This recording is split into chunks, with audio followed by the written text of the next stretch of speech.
ठाणे शहरातील रखडलेल्या क्लस्टर पुनर्विकास योजनेला अखेर वेग देण्यासाठी उपमुख्यमंत्री एकनाथ शिंदे यांनी मोठा निर्णय घेतलाय. वागळे इस्टेट, किसननगर आणि कोपरी येथील क्लस्टर प्रकल्प महाप्रीतकडून MSRDCकडे हस्तांतरित करण्याचे निर्देश देत प्रकल्पाची कायदेशीर प्रक्रिया तातडीनं पूर्ण करण्याचे आदेश दिलेत. व्हिडिओ कॉन्फरन्सद्वारे झालेल्या आढावा बैठकीत शिंदे यांनी ठाणे क्लस्टर योजनेला गती देण्यासाठी अनेक महत्त्वाचे निर्णय घेतलेत. ठाणे MIDCची सुमारे 60.85 हेक्टर जमीन क्लस्टर पुनर्वसनासाठी हस्तांतरित करण्याची प्रक्रिया आठवडाभरात पूर्ण करण्याचे निर्देश देण्यात आले असून यासाठी MIDC, उद्योग विभाग आणि ठाणे महापालिकेदरम्यान त्रिपक्षीय करार केला जाणार आहे.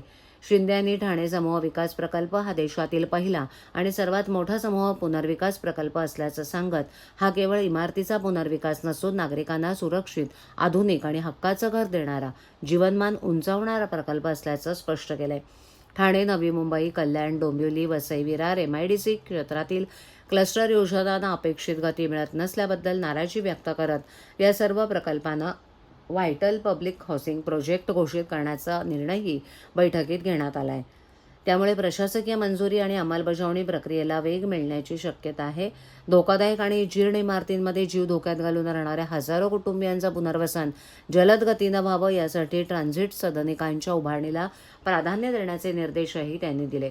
या निर्णयामुळे अनेक वर्षांपासून रखडलेल्या ठाणे क्लस्टर योजनेला नवं बळ मिळणार असून पुनर्विकासाच्या प्रतीक्षेत असलेल्या हजारो नागरिकांच्या आशा पुन्हा एकदा पल्लवित झाल्या आहेत.